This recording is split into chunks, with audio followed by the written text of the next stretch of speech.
मैंने 1000 तरह के म्यूटेटेड वायरस से भरा घोल एक ही सांस में पी लिया।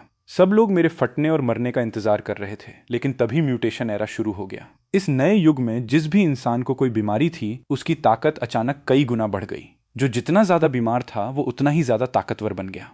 किसी को रेड आई की बीमारी थी, तो वो म्यूटेशन के बाद रेड आई बरसर्कर बन गया और उसकी आंखों से लेजर निकलने लगी, जो किसी भी चीज को काट सकती थी। वहीं एक आदमी जिसे 42 डिग्री बुखार था, वो म्यूटेशन के बाद आग से घिर गया और उसके आसपास की हर चीज जलकर राख हो गई।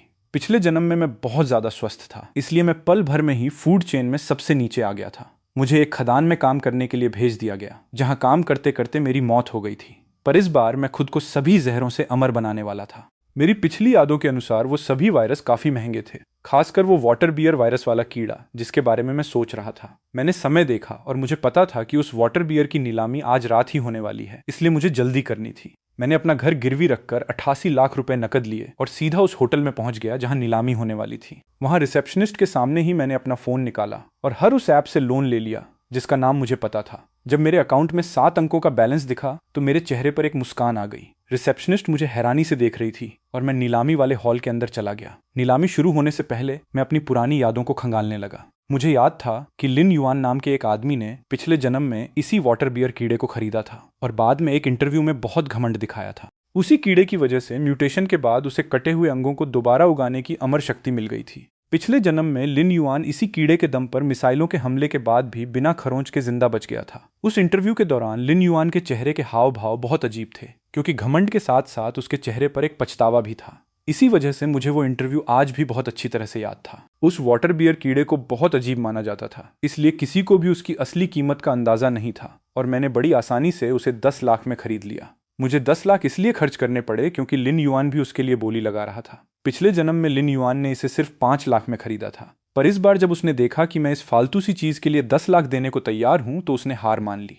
वो तो बस इसे मजे के लिए पालना चाहता था, पर मुझे अच्छे से पता था कि यह कीड़ा 10 लाख से कहीं ज्यादा कीमती है। म्यूटेशन एरा शुरू होने के बाद इसी वाटर बियर की ताकत से मैं एक बहुत बड़ा राजा बनने वाला था। मुझे पता था कि पिछले जन्म में लिन युआन को इसी से अमर शरीर मिला था, जिसकी डिफेंस पावर बहुत भयानक थी और चोट लगने पर भी वो तुरंत ठीक हो जाता था। इन दोनों ताकतों के साथ किसी को भी हराना बहुत आसान था। मैं वाटर बियर वाले बक्से को पकड़कर घर जाने ही वाला था कि तभी पीछे से एक आदमी की भारी आवाज आई। उसने मुझे रुकने के लिए कहा और जब मैंने मुड़कर देखा तो वहां काले कपड़े पहने एक नौजवान खड़ा था, जिसके बाल सफेद थे और उसने चश्मा लगा रखा था। उसने खुद का नाम चांग शुओ बताया। वही उस वाटर बियर का असली मालिक था। मैं तुरंत अलर्ट हो गया और मैंने बक्से को कसकर पकड़ लिया। वो आदमी मेरे दिमाग की बात समझ गया और उसने मुस्कुराते हुए कहा कि मैं उस वाटर बियर के लिए नहीं आया हूं, इसलिए घबराने की कोई बात नहीं है। उसने मुझे बताया कि वो मेरे साथ एक डील करना चाहता है। उसे लगा कि मैंने इतनी महंगी चीज खरीदी है तो मेरे पीछे जरूर कोई बहुत बड़ी बायोलॉजिकल रिसर्च टीम होगी। मैंने उससे कहा कि मेरे पीछे कोई टीम है या नहीं, इससे उसे क्या मतलब है। चांग शुओ ने मुस्कुराकर बताया कि वो इंग्लैंड के एक बायो रिसर्च बेस में काम करता है और वहां से बहुत सारे दुर्लभ वायरस के सैंपल ला सकता है। ये वाटर बियर भी उन्हें एक एक्सपेरिमेंट के दौरान मिला था, जिसे वो चुपचाप वहां से निकाल लाया था। उसने मुझसे कहा कि अगर मुझे कोई दुर्लभ वायरस चाहिए तो मैं उससे संपर्क कर सकता हूँ। उसने मुझे एक सैंपल की कीमत 5 लाख बताई और मुझे घूरने लगा। उसकी बातें सुनकर मुझे अचानक एक बात समझ में आ गई। मुझे याद आया कि पिछले जन्म में लिन युआन के चेहरे पर इंटरव्यू के दौरान पछतावा क्यों था। अब सब कुछ साफ हो चुका था और ये सब इसी चांग शुओ की वजह से था। जब लिन युआन ने वाटर बियर खरीदा होगा तो चांग शुओ उसके पास भी डील करने गया होगा, पर लिन युआन किसी लैब का हिस्सा नहीं था, इसलिए उसने वायरस लेने से मना कर दिया होगा और बाद में म्यूटेशन एरा शुरू होने पर उसे अपनी गलती का एहसास हुआ होगा। ये सब सोचकर मैं अंदर ही अंदर बहुत खुश हो रहा था, लेकिन मैंने अपने चेहरे पर कुछ भी जाहिर नहीं होने दिया। मैंने उसकी आंखों में देखते हुए कहा कि एक सैंपल के लिए 5 लाख बहुत ज्यादा है। मैंने उसे कीमत कम करके 3 लाख करने को कहा। उसने कहा कि 3 लाख सबसे कम कीमत है, क्योंकि लैब की सिक्योरिटी बहुत कड़ी है और वो अपनी जान पर खेलकर वहां से चीजें चुराता है। चांग शुओ ने मेरी तरफ देखकर कहा कि अगर मुझे ये कीमत मंजूर नहीं है तो वो किसी और लैब से बात कर लेगा। मैंने उसकी बात मान ली और कहा कि ठीक है, 3 लाख ही सही। मैंने उसे बताया कि मुझे बहुत सारे सैंपल चाहिए और क्या वो इतने सारे ला पाएगा। चांग शुओ खुशी से पागल हो गया और उसने पूछा कि मुझे कितने सैंपल चाहिए। मैंने उससे पूछा कि उसके रिसर्च बेस में कितने तरह के वायरस हैं। उसने बताया कि वहां लगभग 100 से ज्यादा दुर्लभ वायरस मौजूद हैं। मैंने उससे कहा कि मुझे उन सभी का एक एक सैंपल चाहिए। यह सुनकर चांग शुओ के होश उड़ गए। 100 से ज्यादा वायरस का मतलब था कि यह एक बहुत बड़ा सौदा होने वाला था। अगर यह डील पक्की हो जाती तो उसकी पूरी जिंदगी मजे में कटने वाली थी। चांगशुओ का नंबर लेकर उसे विदा करने के बाद मैं चिंता में पड़ गया। 100 तरह के वायरस और एक की कीमत 3 लाख होने का मतलब था कि मुझे कम से कम 3 करोड़ रुपए का इंतजाम करना होगा। इतनी बड़ी रकम मैं सिर्फ लोन लेकर इकट्ठा नहीं कर सकता था। अब मेरे पास पैसे कमाने का सिर्फ एक ही आखिरी रास्ता बचा था। आज सुबह ही जियांगन के सबसे अमीर आदमी लियू काइलोंग ने पूरी दुनिया के सामने एक बहुत बड़ा इनाम रखा था। उसने कहा था कि जो भी उसकी बेटी लियू रुयान की जेनेटिक बीमारी को ठीक कर देगा उसे वो 100 करोड़ रुपए का इनाम देगा। पिछले जन्म में जब मैं लियू ग्रुप की खदान में एक गुलाम की तरह काम करता था तो मैंने वहां के कुछ लीडर्स को बातें करते सुना था। वो कह रहे थे कि लियू ग्रुप हर जगह से तियानशान स्नो लोटस को इकट्ठा करके उन्हें नष्ट कर रहा है। उस समय मुझे लगा था कि शायद तियानशान स्नो लोटस से लियू रुयान को कोई खतरा होगा, लेकिन अब मैं समझ चुका था कि शायद म्यूटेशन एरा से पहले तियानशान स्नो लोटस ही वो जड़ी बूटी थी जो लियू रुयान की बीमारी को ठीक कर सकती थी। मुझे ज्यादा सोचने का समय नहीं था और अब मुझे इसे सच साबित करके देखना था। लियू ग्रुप के चेयरमैन के ऑफिस में लियू काइलोंग अपनी व्हील चेयर पर बैठी बेटी को बहुत दुख और पछतावे के साथ देख रहा था। 10 साल पहले जब लियू रुयान की अजीब बीमारी शुरू हुई थी तो उसने उसे स्कूल जाने से रोक दिया था। इतने सालों में दुनिया भर के डॉक्टर ढूंढने के बाद भी वो अपनी बेटी को ठीक नहीं कर पाया था और अब लियू रुयान के हाथ पैरों ने भी काम करना बंद कर दिया था। सेक्रेटरी के साथ मैं लियू काइलोंग के ऑफिस में दाखिल हुआ। अंदर जाते ही मेरी नज़र सबसे पहले व्हील चेयर पर बैठी लियू रुयान पर पड़ी।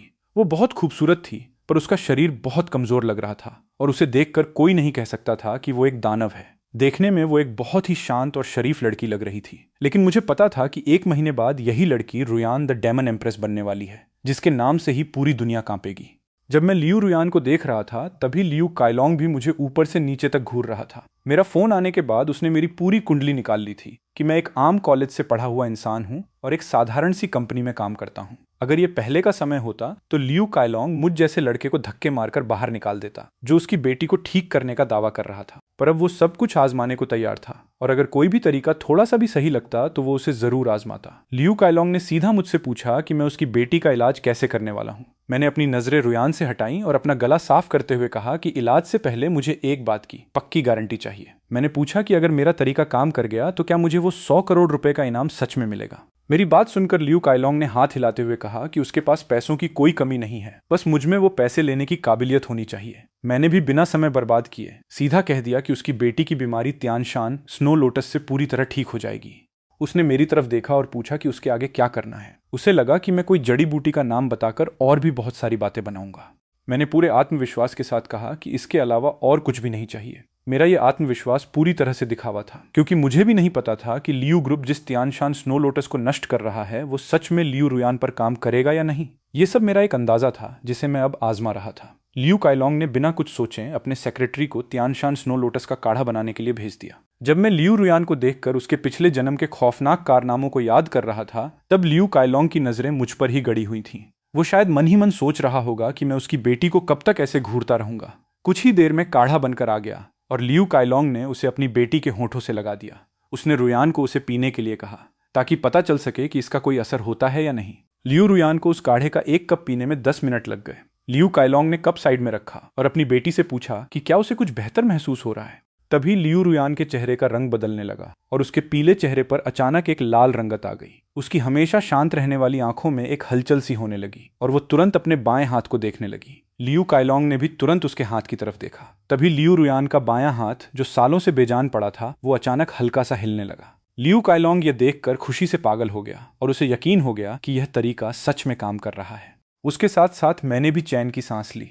मैं बाहर से भले ही बहुत शांत दिख रहा था पर अंदर ही अंदर मेरी भी हालत खराब हो रही थी। अगर उस कमरे में बाकी लोग नहीं होते तो मैं खुशी के मारे चीख पड़ता। इसके बाद लियू रुयान ने अपने दाएं हाथ को हिलाने की कोशिश की पर इस बार कुछ नहीं हुआ और उसका हाथ व्हील चेयर पर ही बेजान पड़ा रहा। उसने बहुत निराशा के साथ कहा कि उसका दायां हाथ अभी भी काम नहीं कर रहा है। लियू काइलोंग ने तुरंत मेरी तरफ देखा और मुझसे पूछा कि रुयान के दाएं हाथ को क्या हुआ है। मैंने उससे कहा कि उसे घबराने की कोई जरूरत नहीं है क्योंकि इलाज में थोड़ा समय लगता है और इतने सालों की बीमारी सिर्फ 1 कप काढ़े से पूरी तरह ठीक नहीं हो सकती। मेरी बात सुनकर लियू काइलोंग को भी अपनी गलती का एहसास हुआ और वो समझ गया कि वो कुछ ज्यादा ही जल्दबाजी कर रहा है। अब उसे मुझ पर पूरा भरोसा हो चुका था। मुझे भी नहीं पता था कि ये तियानशान स्नो लोटस उसकी बीमारी को कैसे ठीक कर रहा था, पर मुझे बस अपने पैसों से मतलब था।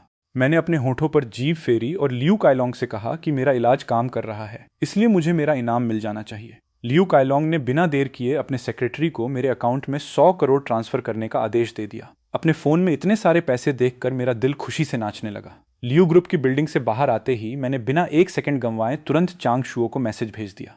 मेरा मैसेज मिलने के बाद चांग शुओ ने मुझे एक पता भेजा और कहा कि एडवांस पैसे लेकर मैं सीधा वहां पहुंच जाऊं। तय समय पर मैं उस कमरे में पहुंचा और मैंने पैसों से भरा बक्सा चांग शुओ के सामने रख दिया। बक्से को खोलते ही अंदर रखे ढेर सारे पैसों को देखकर चांग शुओ की आंखें चमक उठीं और वो खुशी से पागल होने लगा। उसने मुझसे कहा कि उसे 2 दिन का समय चाहिए और 2 दिन बाद इसी समय इसी जगह पर वो मुझे मेरा सारा सामान दे देगा। तभी मैंने उसे रोका और कहा कि मैं चाहता हूं कि वो उन 100 से भी ज्यादा वायरस को अलग अलग रखने की बजाय एक ही टेस्ट ट्यूब में मिला दे।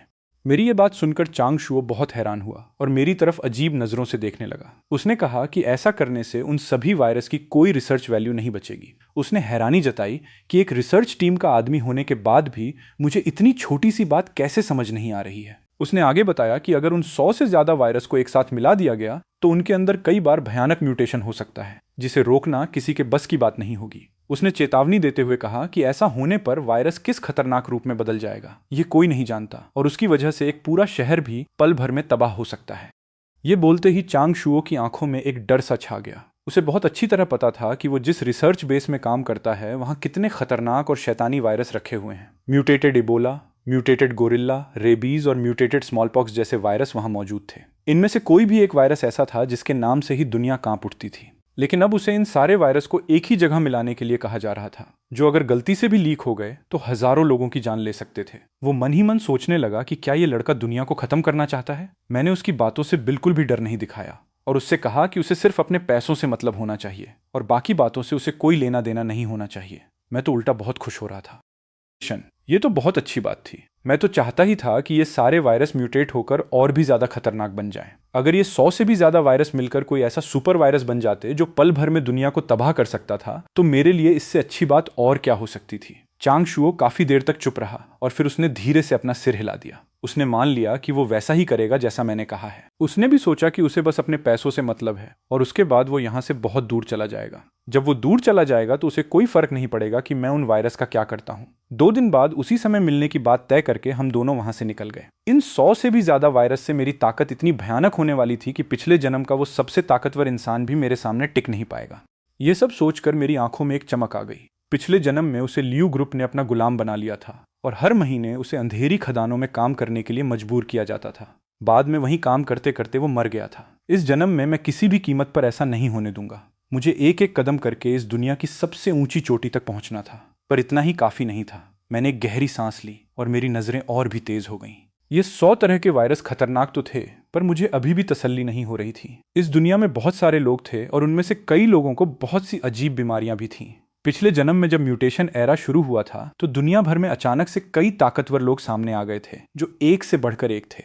लियू, रुयान और गू कियानहुआ जैसे बड़े लोग भी सामने आए थे। कुछ लोग ऐसे भी थे जिन्हें कोई बीमारी नहीं थी लेकिन उनकी किस्मत इतनी अच्छी थी कि उन्हें कुछ खास चीजें मिल गईं जिनसे उनकी ताकत बहुत ज्यादा बढ़ गई थी। किस्मत बहुत बड़ा खेल खेल सकती थी, इसलिए मैं सिर्फ इन 100 वायरस के भरोसे नहीं बैठ सकता था। जब मुझे दूसरा जन्म मिला ही है तो मुझे हर चीज में सबसे आगे रहना होगा, वरना इस मौके का कोई फायदा नहीं होगा। मैंने अपने होंठों पर जीभ फेरी और मेरे दिमाग में एक और प्लान आ चुका था। वायरस वाला काम तो पूरा हो चुका था पर म्यूटेशन एरा आने के बाद ताकतवर बनने का सिर्फ बीमारी ही एक तरीका नहीं था। केमिकल, कचरा और गंदा पानी जैसी चीजें जिनसे आम लोग दूर भागते हैं वो भी किसी को बहुत ज्यादा ताकतवर बना सकती थी। जियांगन शहर में एक बहुत बड़ा केमिकल प्लांट था और मैं वहां से कुछ केमिकल कचरा लाने की सोच रहा था।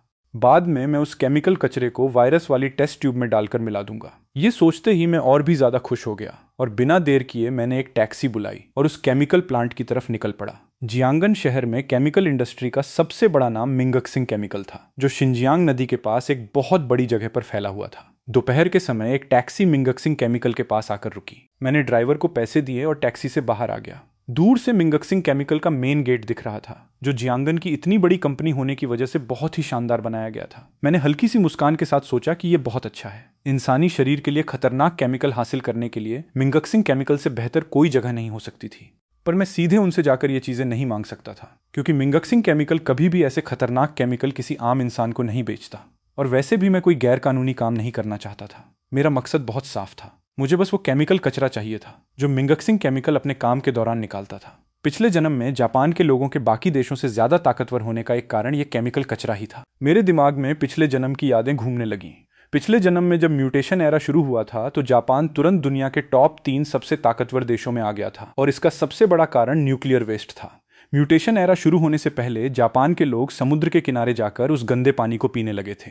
म्यूटेशन एरा शुरू होने के बाद इसी पानी ने जापान के लोगों की ताकत कई गुना बढ़ा दी थी। अगर समुद्र के पानी में मिले हुए न्यूक्लियर वेस्ट से इतनी ताकत मिल सकती है तो बिना मिले हुए असली केमिकल कचरे से कितनी ताकत मिलेगी, इसका तो अंदाजा भी नहीं लगाया जा सकता। मुझे यकीन था कि अगर मैं आसपास ढूंढूंगा तो मुझे वो जगह जरूर मिल जाएगी जहां से वो लोग अपना कचरा निकालते हैं। बिना कुछ सोचे मैं मिंगक्सिंग केमिकल के आसपास ढूंढने लगा। लगभग 20 मिनट बाद मुझे वो जगह मिल ही गई जहां से वो शिनजियांग नदी की एक छोटी सी धारा में अपना कचरा डाल रहे थे। वो जगह बहुत छुपी हुई थी और अगर मैं जानबूझकर ना ढूंढता तो वो मुझे कभी नहीं मिलती। पर जब मैं वहां पहुंचा तो वहां पहले से ही कोई मौजूद था। एक दुबला पतला आदमी अपने फोन से उस कचरे वाली जगह की लाइव स्ट्रीमिंग कर रहा था। वो चिल्लाकर कह रहा था कि मिंगक्सिंग केमिकल सच में शिनजियांग नदी में कचरा डाल रहा है और लोकल लोगों ने जो खबर दी थी वो बिल्कुल सच थी।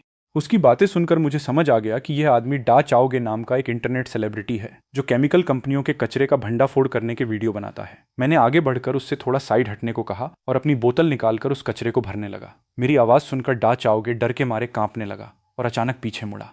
उसकी आंखों में एक डर साफ दिखाई दे रहा था। उसके फोन की स्क्रीन पर भी लगातार कमेंट्स आ रहे थे कि उसे वहां से भाग जाना चाहिए क्योंकि मैं जरूर मिंगक्सिंग केमिकल का आदमी होऊंगा जो उसे मारने आया है। डा चाओगे पहले से ही डरा हुआ था और अब इन कमेंट्स ने उसकी हालत और खराब कर दी थी। मैंने उससे फिर से साइड हटने को कहा क्योंकि मुझे जल्दी थी। उसकी हालत देखकर मुझे हंसी भी आ रही थी पर मेरे पास उसे समझाने का समय नहीं था। मैं बस जल्दी से वो गंदा पानी भरना चाहता था। डा चाओगे थोड़ा पीछे हटा और मुझे घूरने लगा पर मैंने उसकी तरफ ध्यान नहीं दिया और कचरे वाले पानी को देखने लगा। वो पानी पीला और गंदा था और उसमें से बुलबुले निकल रहे थे। ये देखकर ही पता चल रहा था कि इसमें कितने सारे केमिकल होंगे। आम लोग जिस गंदे पानी से दूर भागते हैं उसे देखकर मेरी आंखें किसी खजाने की तरह चमक रही थीं। ये देखकर मेरे अंदर एक अजीब सी खुशी हो रही थी। मैंने अपने होंठों पर जीभ फेरी और बोतल का ढक्कन खोलकर उसमें वो केमिकल वाला पानी भरने लगा। मुझे ऐसा करते देख डा चाओगे और उसकी लाइव स्ट्रीम देखने वाले लोग हैरान रह गए। लोग कमेंट करने लगे कि मैं क्या कर रहा हूं और उस गंदे पानी को देखकर मेरी आंखें क्यों चमक रही हैं। किसी ने कहा कि शायद मैं भी मिंगक्सिंग केमिकल का भंडाफोड़ करने आया हूं। ये कमेंट पढ़कर डा चाओगे को भी लगा कि शायद मैं भी वही करने आया हूं। उसने थोड़ा आगे आकर मुझसे पूछा कि क्या मैं भी मिंगक्सिंग केमिकल का भंडाफोड़ करने आया हूं। मैंने अपनी बोतल भर ली थी और उसे अपनी जेब में रखते हुए मैं खड़ा हुआ। मैंने डा चाओगे की तरफ देखा और कहा कि मैं बस थोड़ा सा गंदा पानी लेने आया था। उसने हैरानी से पूछा कि मैं इस पानी का क्या करूंगा। मैंने बहुत ही सामान्य तरीके से कहा कि मैं इसे पीने के लिए घर ले जा रहा हूं। मेरी बात सुनकर डा चाओगे के दिमाग में कुछ भी समझ नहीं आ रहा था और लाइव स्ट्रीम पर भी लोग हैरान हो गए। वो समझ नहीं पा रहे थे कि कोई केमिकल वाले पानी को पीने के लिए कैसे ले जा सकता है।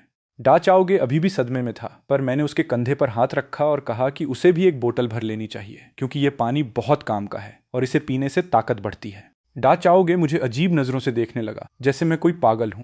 उसने कहा कि मैं मजाक कर रहा हूं और कोई भी उस पीले और बुलबुले वाले पानी को पीकर ताकतवर नहीं बन सकता। मैंने मुस्कुराते हुए कहा कि मैं बिल्कुल मजाक नहीं कर रहा हूं। मुझे पता था कि ऐसी बातें किसी को भी अजीब लगेंगी और डा चाओगे का मुझ पर विश्वास न करना बिल्कुल सही था। यह कहकर मैं वहां से चला गया और मैंने उसे कुछ भी समझाने की कोशिश नहीं की। मुझे जाते हुए देखकर डा चाओगे को लगा कि मैं मजाक नहीं कर रहा था। उसने अपनी लाइव स्ट्रीम पर लोगों से कहा कि उसे नहीं लगता कि मैं मजाक कर रहा था। कुछ लोगों ने कमेंट किया कि मैं सच बोल रहा हूं और उन्होंने भी वो पानी पीकर ताकत महसूस की है। पर डा चाओगे ने बस एक हल्की सी मुस्कान के साथ सोचा कि शायद उसे ही कोई गलतफहमी हुई होगी क्योंकि केमिकल वाला पानी पीकर ताकतवर बनना बिल्कुल नामुमकिन है।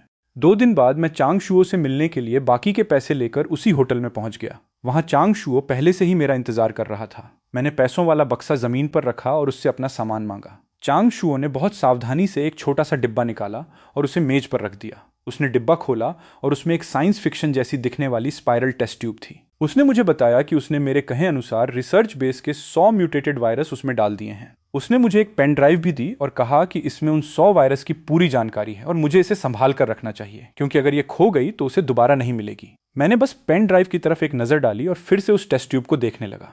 वो टेस्ट ट्यूब बाहर से पारदर्शी थी और उसके अंदर नीले रंग का अजीब सा लिक्विड था। देखने में वो कुछ खास नहीं लग रहा था पर मुझे पता था कि यही वो जादुई चीज है जो किसी को भी पल भर में ताकतवर बना सकती है। चांग शुओ ने मेरी तरफ देखकर खांसते हुए कहा कि उसने वो सारे वायरस मेरी मर्जी से एक साथ मिलाए हैं और अब वो वायरस अपने असली रूप में रहेंगे या नहीं इसकी वो कोई गारंटी नहीं ले सकता। उसकी बात सुनकर मुझे हंसी आ गई क्योंकि वो सोच रहा था कि अगर कुछ गड़बड़ हुई तो मैं उसे ही जिम्मेदार ठहराऊंगा। मैंने उससे कहा कि उसे चिंता करने की कोई जरूरत नहीं है, मैं उसके पास बिल्कुल नहीं आऊंगा। मैंने वो डिब्बा अपने पास रख लिया और चांग शुओ ने बक्से में रखे पैसे गिने। सब कुछ सही था और हमारी डील पूरी हो चुकी थी। मैं बिना पीछे मुड़े वहां से निकल गया। चांग शुओ भी पैसे लेकर जाने ही वाला था कि तभी उसकी नज़र मेज़ पर पड़ी।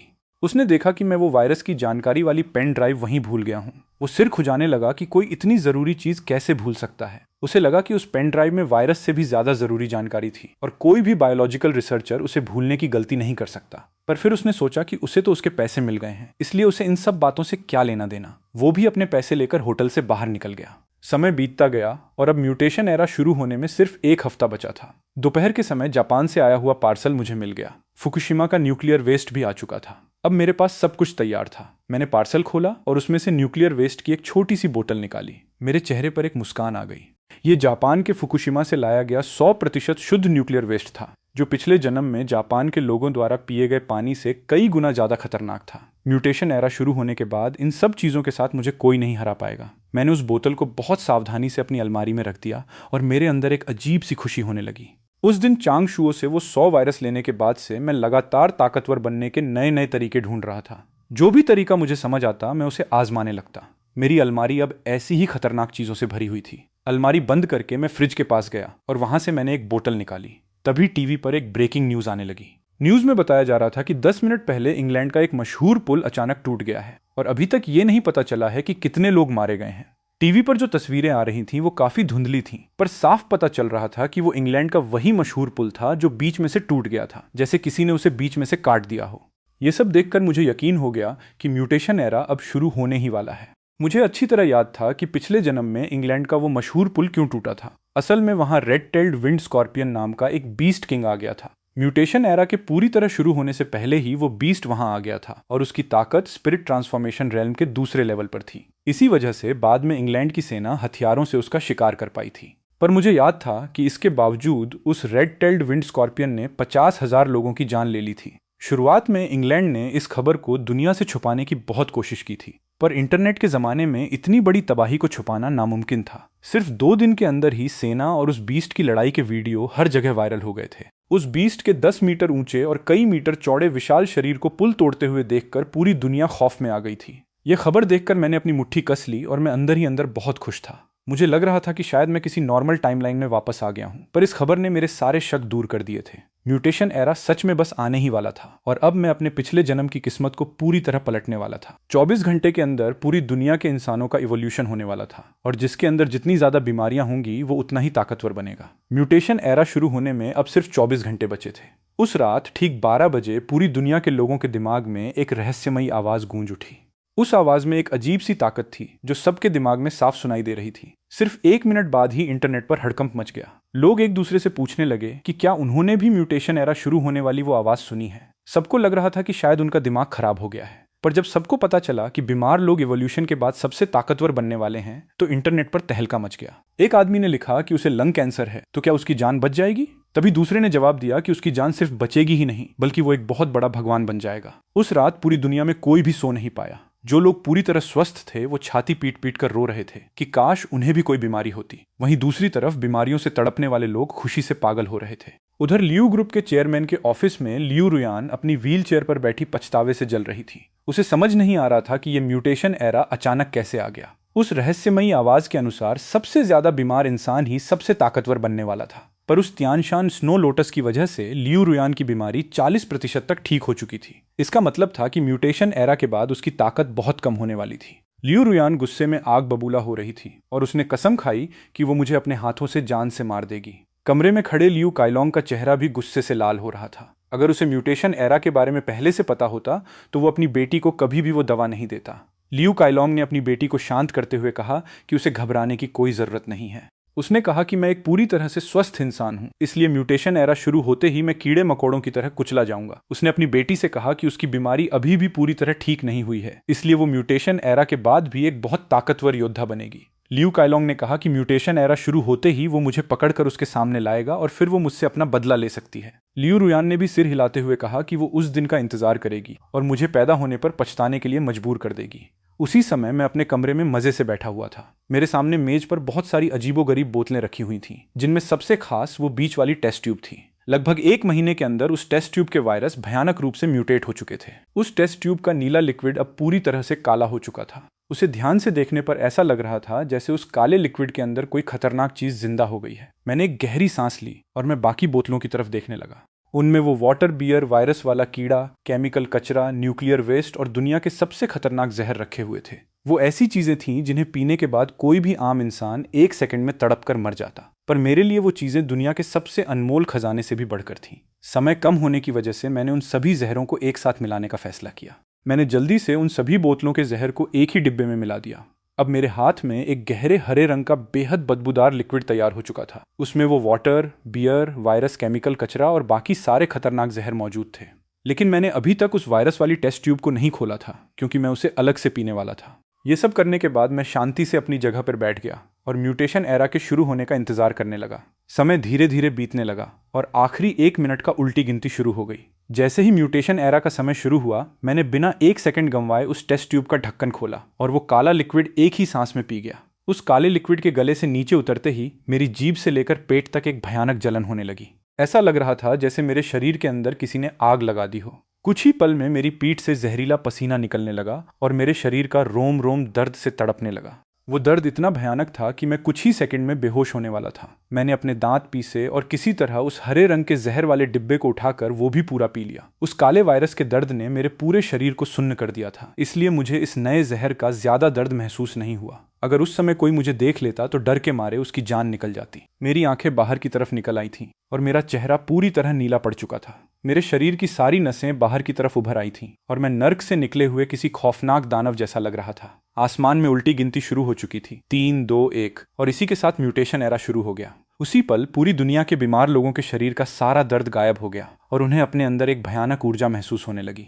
लंग कैंसर वाले लोग एक ही सांस में भारी मात्रा में स्पिरिचुअल एनर्जी खींचने लगे और उनकी शारीरिक ताकत आसमान छूने लगी। स्किन की बीमारी वाले लोगों की चमड़ी पत्थर जैसी सख्त हो गई, जिस पर आग या हथियारों का कोई असर नहीं हो रहा था। वहीं जो लोग अपाहिज थे, उनके पैरों में इतनी ताकत आ गई कि वो एक छलांग में कई मीटर ऊंची इमारतों को पार करने लगे। उन्हीं लोगों की तरह मेरे शरीर का वो खौफनाक दर्द भी पल भर में गायब हो चुका था और मुझे अपने अंदर बहुत सारे बदलाव महसूस हो रहे थे। वाटर बियर वायरस का असर, विकास सफल। इमॉर्टल बॉडी और लिम्ब रीजनरेशन क्षमता प्राप्त। म्यूटेटेड रेबीज वायरस का असर, विकास सफल। दिमाग की गति और समझने की क्षमता में 1000% की वृद्धि। म्यूटेटेड इबोला वायरस का असर, विकास सफल। गोल्डन डिवाइन ब्लड क्षमता प्राप्त। स्पिरिचुअल एनर्जी खींचने की गति में 10,000% की वृद्धि। न्यूक्लियर वेस्ट का असर, विकास सफल। शारीरिक ताकत में 1000% की वृद्धि। मेरे शरीर में एक के बाद एक कई सारी ताकतें जुड़ती जा रही थीं और मेरी शक्ति लगातार बढ़ रही थी। चेतावनी, शरीर में 100 से ज्यादा बीमारियां मौजूद। 100 डिजीज इन वन बॉडी का निर्माण शुरू। फ्यूजन की प्रक्रिया शुरू। 98%, 99% फ्यूजन सफल। 9 नेदर केओस बॉडी प्राप्त। उसी पल मुझे केंद्र मानकर पूरे जियांगन शहर की आधी स्पिरिचुअल एनर्जी एक विशाल भंवर बनकर मेरे शरीर में समाने लगी।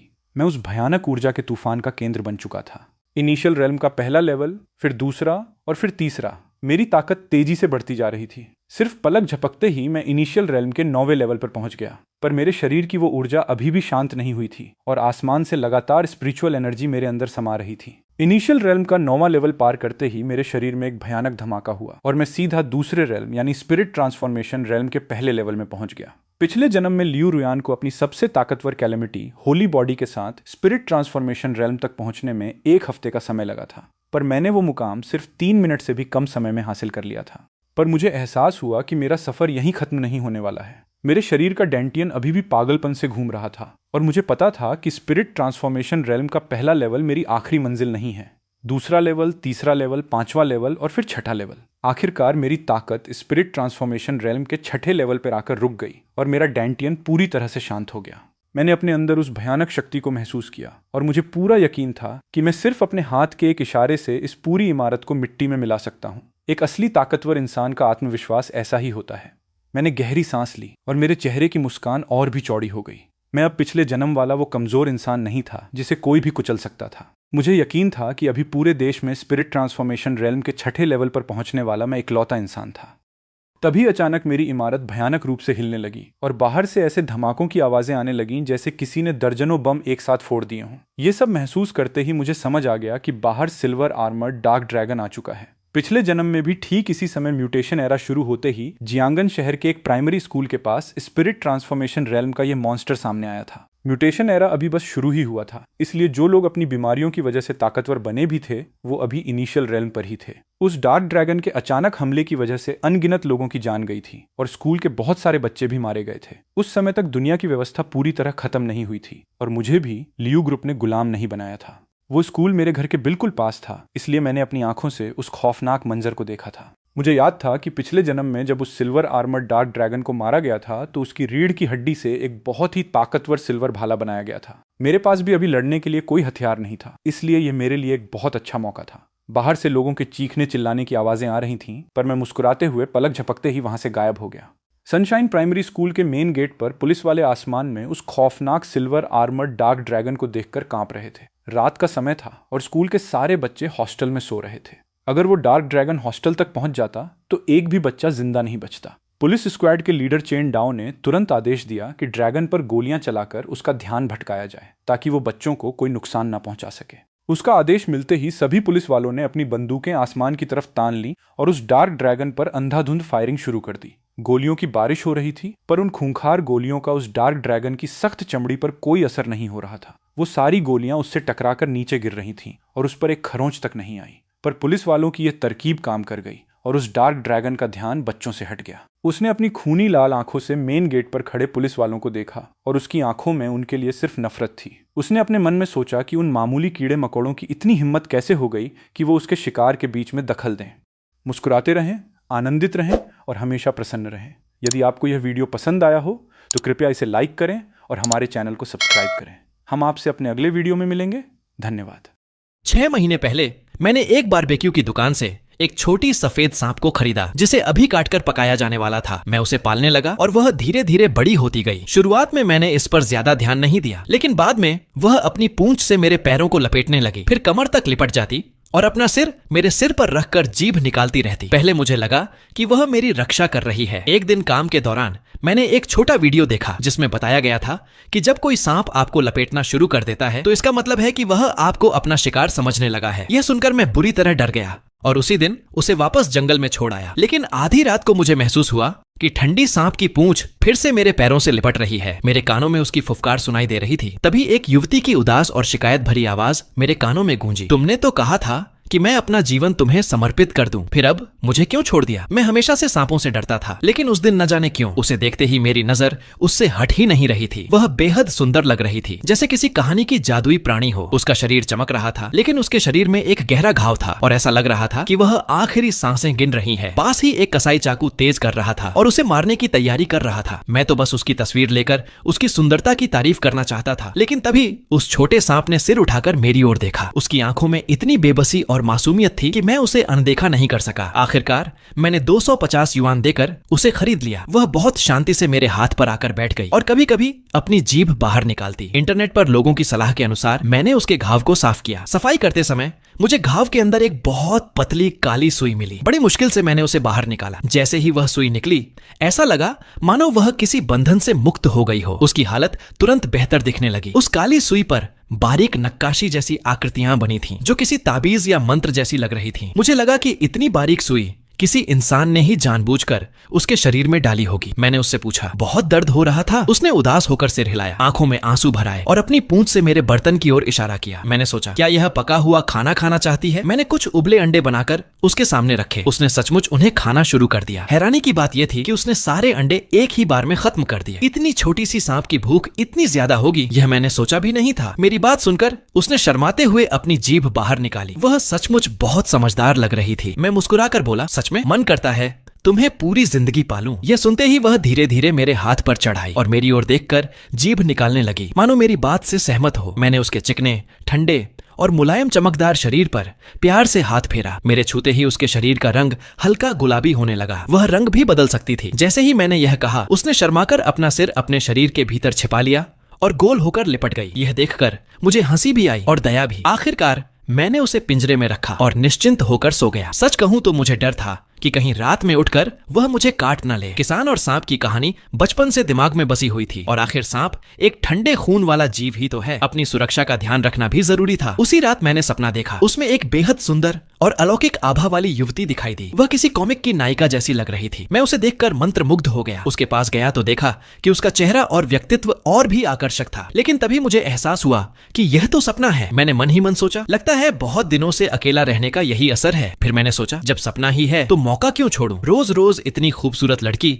सपने में थोड़ी ही मिलती है। मैं उत्साह से उछलता हुआ उसके सामने जाकर बैठ गया। सुंदरी, तुम यहाँ अकेली क्या कर रही हो? मेरी बात सुनकर उसने धीरे धीरे अपनी आंखें खोली। मेरा नाम शियाओबाई है। मेरी जान बचाने के लिए आपका बहुत बहुत धन्यवाद स्वामी। मैं उसकी आंखों में काफी देर तक देखता रहा। क्या तुम वही छोटी सफेद सांप हो? वह मुस्कुराई और धीरे से सिर हिला दिया। आपने मुझे नया जीवन दिया है। इस उपकार का बदला चुकाने के लिए मैं आपका एक इच्छा पूरी करना चाहती हूँ। इच्छा? मैं पूरी तरह उलझ गया। जब तक वह किसी का अहित करने वाली बात ना हो, मैं आपकी हर इच्छा पूरी करूंगी। मैं हंस पड़ा। तुम्हारी बातें तो किसी पुरानी प्रेम कथा की नायिका जैसी लग रही हैं। कुछ देर सोचकर मैंने कहा, अगर सच में मेरी इच्छा पूरी कर सकती हो तो क्या तुम जैसी सुंदर और निष्कलंक लड़की मेरी पत्नी बनोगी? पूरी जिंदगी साथ निभाएंगे। वह तुरंत शर्मा कर बोली, स्वामी कृपया ऐसी बातों में मेरा उपहास मत कीजिए। मैं मुस्कुराया। क्या तुमने यह कहावत नहीं सुनी, जिसने प्राण बचाए उसका आर्ण जीवन भर साथ निभाकर चुकाया जाता है? ये सुनते ही उसने झट से अपना चेहरा दूसरी ओर फेर लिया। उसकी चांदी जैसी सफेद लटों पर हल्की सी लालिमा छा गई। लेकिन आप यह मत भूलिए कि मैं एक सांप हूँ। उसी पल मुझे अपने पैरों पर कुछ ठंडा सा लिपटता महसूस हुआ। वह एहसास धीरे धीरे ऊपर की ओर बढ़ने लगा। मैंने नीचे देखा तो उसकी सफेद पूंछ मेरे पैरों से लिपटी हुई थी और शर्म के कारण उसका रंग हल्का गुलाबी हो गया था। मैंने उसके चमकते हुए शल्कों को प्यार से सहलाते हुए कहा, कितनी खूबसूरत हो तुम। ऐसी गुलाबी सफेद चीज किसे पसंद नहीं आएगी? और तुम तो रंग भी बदल लेती हो। मैंने हंसते हुए पूछा, क्या हरा रंग भी बन सकती हो? उसने सिर हिलाया। नहीं। फिर थोड़ी घबराई हुई आवाज में बोली, क्या आपको मुझसे डर नहीं लगता? मैंने उसकी रत्न जैसी चमकती आंखों में देखते हुए कहा, डरना तो अब तुम्हें चाहिए। वह लगातार मुझे देखती रही। मैं अचानक उसके पास पहुंचा और उसे अपनी बाहों में भर लिया। उसके गालों पर बार बार चुंबन बरसाने लगा। वह कुछ नहीं बोली, बस चुपचाप शर्म से लाल होती रही। जब मैं आगे बढ़ने ही वाला था, उसने धीमे से पूछा, क्या आप मेरी जिम्मेदारी उठाएंगे? मैंने बिना एक पल सोचे जवाब दिया, बिल्कुल। लेकिन इंसान तो सांपों से डरते हैं। दूसरे लोग जैसे हैं वैसा मैं नहीं हूँ। लेकिन कोई लेकिन नहीं। बताओ तुम्हें मेरी पत्नी बनने के लिए क्या चाहिए? उसने धीरे से कहा, अगर आप मुझसे विवाह का वचन दें और मेरे पति बने तभी। मैं मुस्कुराया। अच्छा, तो तुम्हें पूरे रीति रिवाज पसंद है, मुझे मंजूर है। लेकिन यह वचन कैसे देंगे? मैं बेसब्री से पूछ बैठा। उसने मेरा हाथ थामा, उसे अपने होंठों तक ले गई और मेरी हथेली पर एक ठंडा सा चुंबन रख दिया। उस बर्फ जैसी ठंडी छुअन से मैं भी एक पल के लिए घबरा गया। मैंने भी उसकी नकल करते हुए उसकी हथेली पर चुंबन दे दिया। उसकी सांसें एक पल को तेज हो गईं। वह मुस्कुराकर बोली, असल में आपको ऐसा करने की जरूरत नहीं थी, आपको सिर्फ मुझे करते हुए देखना था। मैं हंस पड़ा। माफ करना, मुझे लगा ये दोनों तरफ से किया जाता है। उसने हल्की शिकायत भरे स्वर में कहा, तुम इंसान मीठी मीठी बातें करके हमें बहला लेते हो और जब मन भर जाता है तो छोड़कर चले जाते हो। इतना कहते हुए भी उसके हाथ रुके नहीं। अचानक हवा में एक लाल धागा प्रकट हुआ। उसने हमारे हाथों को एक साथ बांध दिया और अंत में एक सुंदर गांठ बन गई। उसने मेरा हाथ थाम लिया। हमारी उंगलियां आपस में जुड़ गईं। मेरी हथेली से एक साथ ठंडक और गर्माहट पूरे शरीर में फैल गई। वह खुशी से बोली, सफल हो गया। मेरे हाथ पर उभरे सांप के आकार के निशान को देखकर उसके चेहरे पर हैरानी और खुशी साफ झलक रही थी। हमारे सामने एक विवाह पत्र प्रकट हुआ। हम दोनों ने उस पर अपनी अपनी हथेली की छाप लगाई और अपने नाम लिख दिए। मैंने मुस्कुराकर पूछा, अब क्या हम शुरू कर सकते हैं? उसने शर्माते हुए सिर हिला दिया। कुछ पल के लिए हमारी नजरें मिली, फिर उसने झेंपकर नजरें फेर लीं। मैं धीरे धीरे उसकी ओर अपना हाथ बढ़ाने लगा। तभी अचानक मैं जोरदार शोर से नींद से जाग गया। गुस्से और झुंझलाहट में एक पल के लिए लगा जैसे पूरी दुनिया ही तबाह कर दूं। धत्त तेरे की। फिर याद आया कि आज छुट्टी है, इसलिए दफ्तर जाने की चिंता नहीं थी। मैंने सबसे पहले उस जगह की ओर देखा जहाँ कल रात मैंने सांप को पिंजरे में रखा था, लेकिन उसे वहां न देखकर मेरा दिल धक से रह गया। अरे ये गया कहाँ? इतना छोटा सा सांप था, पता नहीं जहरीला है या नहीं। अगर किसी को काट लिया तो बड़ी मुसीबत हो जाएगी। मैंने पूरा कमरा छान मारा। आखिरकार वह मुझे अपने ही बिस्तर पर मिला। वह अपना सिर शरीर के नीचे छिपाकर गोल होकर पड़ा था और उसका पूरा शरीर हल्का लाल दिखाई दे रहा था। कल रात वाला सपना याद आते ही मैंने खुद को एक जोरदार थप्पड़ मार लिया। फिर अपने दोनों हाथों को ध्यान से देखा। वे बिल्कुल साफ थे, उन पर कोई निशान नहीं था। लगता है ज्यादा दिनों तक अकेले रहने का यही नतीजा है। अब तो सांप भी मुझे खूबसूरत लगने लगा है। मैंने उसे छूकर देखा। उसका शरीर गर्म था। अरे कहीं इलेक्ट्रिक कंबल की गर्मी से पक तो नहीं गया? मैं ठंड बहुत महसूस करता हूँ और सर्दियों में हमेशा इलेक्ट्रिक कंबल चालू रखता हूँ। मैंने धीरे से पूछा, छोटू तुम ठीक तो हो? अभी जिंदा हो ना? मेरी आवाज सुनते ही उसने आंखें खोल दी। वह फुर्ती से मेरे हाथ पर चढ़ाया और अपना छोटा सा सिर 2 बार झुकाया। साफ पता चल रहा था कि उसका मूड बहुत अच्छा था। उसका घाव भी लगभग पूरी तरह भर चुका था। फिर भी मुझे चिंता थी। मैंने उंगली से उसके सिर को हल्के से छुआ। वह एकदम स्थिर हो गया। शियाओबाई, अच्छे बच्चे बनकर रहना। कल मैं तुम्हें डॉक्टर के पास लेकर जाऊंगा। मैंने एक बड़ा बैग निकाला और उसे उसके अंदर रखा, लेकिन जैसे ही बैग नीचे रखा वह तुरंत बाहर निकल आया, मेरी कलाई से लिपट गया और मेरी आस्तीन के भीतर छिप गया। मैं मुस्कुराकर बोला, ठीक है, यहीं रहना है तो रहो, लेकिन बिल्कुल शरारत मत करना, अचानक बाहर मत निकलना, नहीं तो लोग डर जाएंगे। उसने हल्का सा सिर बाहर निकाला, जीभ निकाली और मानो हामी भर दी। सांप को लेकर मेट्रो में जाना ठीक नहीं लगा, इसलिए उस दिन मैंने टैक्सी बुला ली। लेकिन हैरानी की बात यह थी कि मेरे सामने एक बेहद महंगी लग्जरी कार आकर रुकी। मैं कुछ पल तक उसे देखता ही रह गया। मुझे लगा शायद गाड़ी किसी और की है। मैं चढ़ने की हिम्मत ही नहीं कर पाया जब तक ड्राइवर खुद उतरकर मेरे लिए दरवाजा खोलने नहीं आया। मुझे यकीन ही नहीं हुआ कि यह गाड़ी सचमुच मेरी बुक की हुई है। गाड़ी में बैठते ही मुझे एक बहुत ही अनोखी खुशबू महसूस हुई। उसकी महक इतनी गहरी थी कि मेरा सिर हल्का हल्का चकराने लगा। उधर मेरी आस्तीन के अंदर छिपा श्याओबाई भी बेचैन होने लगा। वह बार बार बाहर निकलने की कोशिश करता, लेकिन मैं हर बार उसे वापस अंदर कर देता। आखिर सांप को देखकर ज्यादातर लोग डर ही जाते हैं। मैं नहीं चाहता था कि किसी को परेशानी हो। ड्राइवर ने मुस्कुराकर पूछा, पालतू है? मैंने झेंपते हुए कहा, हाँ, एक सांप है, लेकिन बहुत सीधा है, किसी को काटता नहीं। घायल हो गया था, इसलिए डॉक्टर के पास ले जा रहा हूँ। मैंने हंसने की कोशिश की, लेकिन मन ही मन सतर्क हो गया। श्याओबाई ने तो अभी तक सिर भी बाहर नहीं निकाला था, फिर इस आदमी को कैसे पता चल गया कि मेरे पास सांप है? ड्राइवर ने फिर पूछा, इतनी सारी चीजें पाल सकते थे, सांप ही क्यों? उसके लहजे में जैसे कोई छिपी हुई टोह थी। मैंने सच सच जवाब दिया, कल बारबेक्यू की दुकान से खरीदा था, बड़ा बेचारा लग रहा था, यूं ही मर जाता तो अफसोस होता। वह मुस्कुराया, अच्छा तो तुम दोनों की दोस्ती काफी जल्दी गहरी हो गई। मैं गर्व से बोला, आखिर उसकी जान मैंने बचाई है। ड्राइवर कुछ देर चुप रहा, फिर बोला, मैं एक बहुत अच्छे पशु चिकित्सक को जानता हूँ, अगर तुम्हें भरोसा हो तो सांप मुझे दे दो, इलाज करवाकर मैं खुद वापस पहुंचा दूंगा। मैंने तुरंत अपनी कलाई में लिपटे श्याओबाई की ओर देखा। मन में सावधानी और बढ़ गई। नहीं, यह बहुत डरपोक है, मैं इसे किसी और के पास नहीं छोड़ सकता। ड्राइवर ने बिना जोर दिए कहा, तो फिर मैं तुम्हें उसी अस्पताल ले चलता हूँ, वह मेरे दोस्त का क्लिनिक है, बहुत अनुभवी डॉक्टर है। मैंने थोड़ा सोचा, फिर अपनी आस्तीन में छिपे श्याओबाई की ओर देखा। सामने वाला आदमी देखने में तो अच्छा और भरोसेमंद लग रहा था, शायद बुरा इंसान नहीं होगा। मैंने सिर हिलाया, ठीक है, आपको तकलीफन होगी। कुछ ही देर बाद हम शहर के बीचों बीच स्थित एक बेहद आलीशान पशु अस्पताल पहुंच गए। वह मेरे ऑफिस के भी काफी पास था। इमारत देखकर ही लग रहा था कि इलाज बहुत महंगा होगा, लेकिन श्याओबाई के चेहरे पर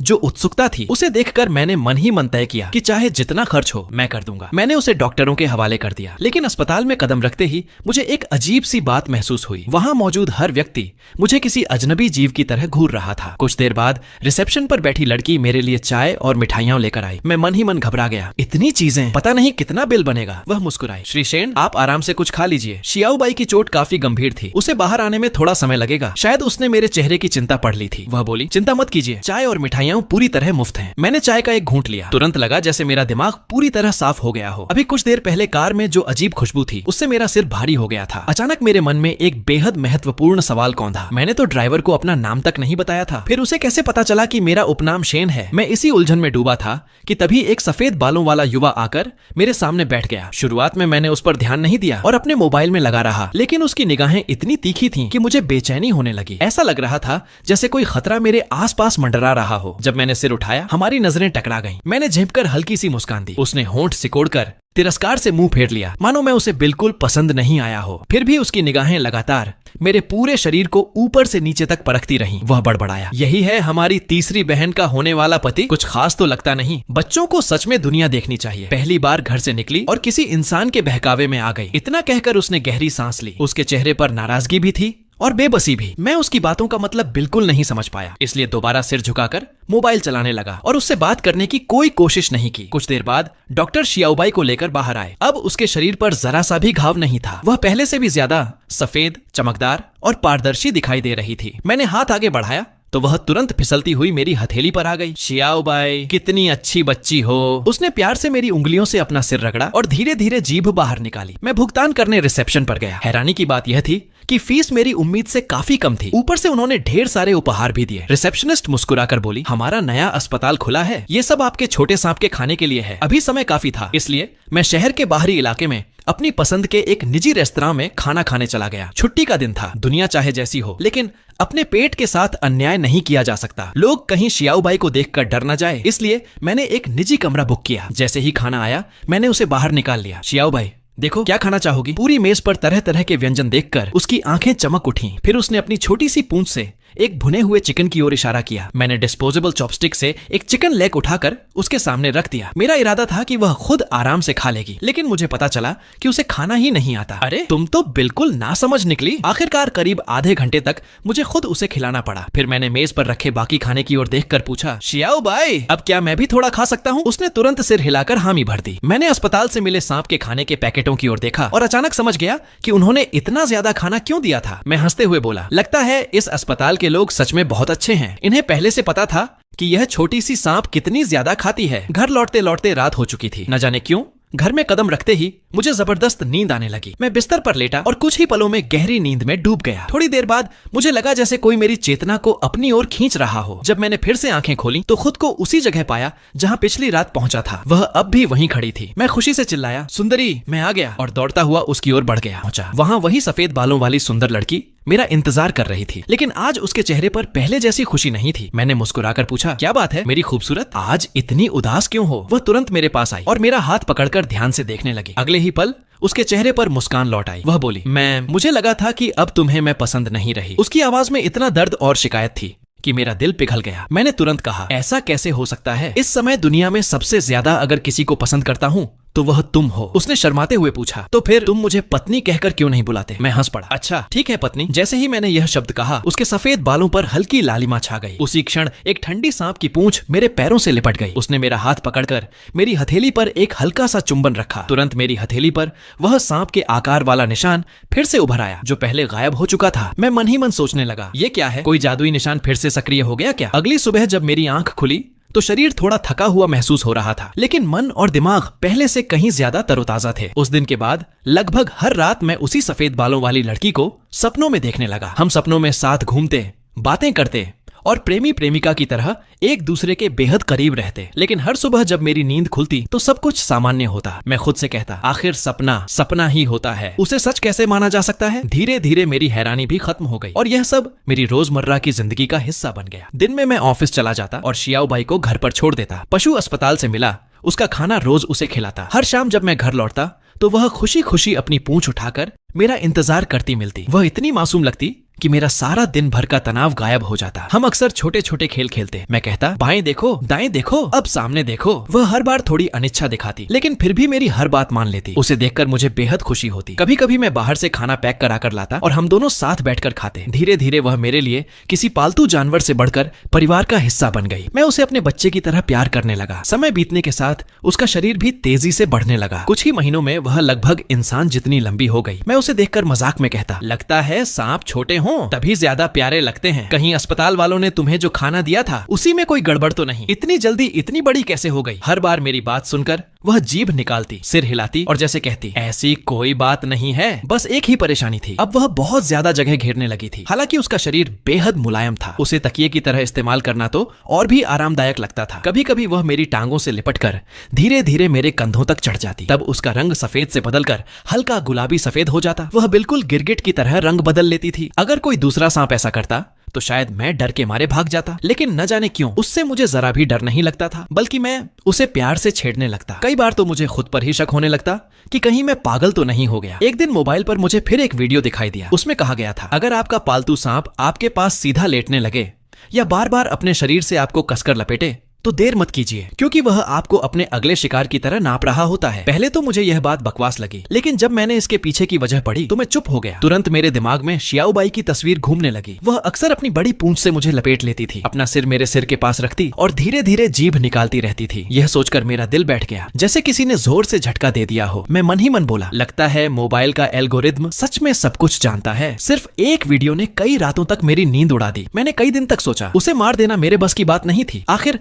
आधा साल साथ बिताया था। मैं उससे अलग नहीं होना चाहता था, लेकिन अगर वीडियो सच हुआ तो? आखिरकार मैंने फैसला किया कि उसे जंगल में आजाद छोड़ देना ही बेहतर होगा। सप्ताहांत पर मैंने एक दोस्त से गाड़ी उधार ली और उसे दूर घने जंगल में ले गया। मैंने उसके लिए बहुत सारा खाना रख दिया, लेकिन वह सिर्फ मासूम आंखों से मुझे देखती रही। शायद उसे एहसास हो गया था कि अब बिछड़ने का समय आ गया है। वह लगातार मेरे पीछे पीछे चलती रही। मैंने मुड़कर कहा, शियाओ बाई अच्छे से यहीं रहना, मैं बहुत जल्दी वापस आऊंगा। उसने धीरे से अपनी जीभ निकाली, फिर वहीं रुक गई। मैंने एक बार भी पीछे मुड़कर नहीं देखा और सीधे चलता गया। वापसी के पूरे रास्ते मेरा मन बेहद भारी रहा। लोग कहते हैं कि सांप ठंडे खून वाले होते हैं, लेकिन उस दिन मुझे लगा कि उनसे कहीं ज्यादा निर्दयी तो मैं खुद हूँ। अगले कई दिनों तक मेरा मन बुझा बुझा रहा। रातों को भी ठीक से नींद नहीं आती थी। शायद मुझे उसकी मुलायम देह पर सिर रखकर सोने की आदत पड़ गई थी और सपनों में मिलने वाली वह सफेद बालों वाली लड़की भी अब दिखाई नहीं देती थी। मुझे अपने फैसले पर पछतावा होने लगा था। उस रात आधी रात के बाद अचानक मुझे अपने पैरों पर वही जानी पहचानी ठंडी छुअन महसूस हुई। वह एहसास टखनों से शुरू होकर धीरे धीरे सीने तक फैल गया। तभी मेरे कानों में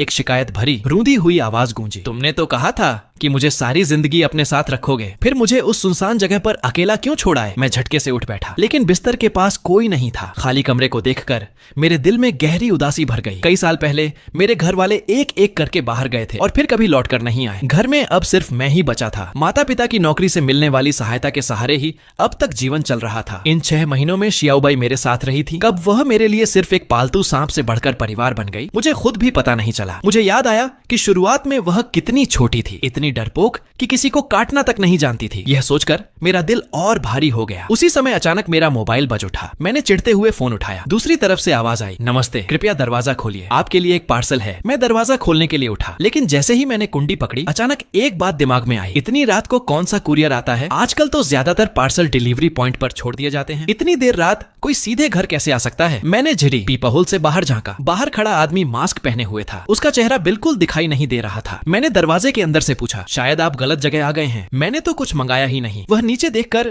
अपने फोन में कुछ जांचने लगा, फिर बोला, सर क्या आप शिक्षा विभाग में काम करते हैं? मैंने कई बार नंबर और नाम मिलाया है, पार्सल आपके ही नाम का है, आप बस दरवाजा खोल दीजिए। मैंने तुरंत बहाना बनाया, मैं अभी नहा रहा हूँ। वह बोला, कोई बात नहीं, मैं यहीं इंतजार कर लेता हूँ, कहीं सामान खो गया तो परेशानी होगी। अब मेरे दिल की धड़कन तेज हो गई। ये एक पुरानी कॉलोनी थी, यहाँ मुश्किल से ही कोई रहता था। आधी रात को किसी अजनबी का यूं आना, इसका मतलब सिर्फ एक ही हो सकता था, किसी ने मुझे निशाना बनाया है। मैंने ऊंची आवाज में कहा, बस 1 मिनट। फिर तुरंत भारी सामान दरवाजे के पीछे लगाकर उसे अंदर से रोक दिया। सबसे पहले पुलिस में अपने जान पहचान वाले अधिकारी को मदद के लिए फोन किया। फिर खिड़की खोल दी ताकि बाहर वाले को लगे कि मैं खिड़की से भाग गया हूँ। बाहर खड़ा आदमी अब अधीर होने लगा था। वह जोर से बोला, अरे नहाने में कितना समय लगेगा? 10 मिनट हो गए, अगर अब भी दरवाजा नहीं खोला तो मैं खुद अंदर आ जाऊंगा। मैंने कोई जवाब नहीं दिया। अगले ही पल दरवाजे के ताले से धातु जैसी आवाज आने लगी, ठीक वैसा ही जैसा मुझे डर था। जो लोग किसी के घर तक पहुंच सकते हैं, उन्हें ताला खोलना भी आता है। दरवाजे के पीछे लगाया मेरा सारा सामान उसकी ताकत के सामने टिक नहीं पाया। कुछ ही सेकंड में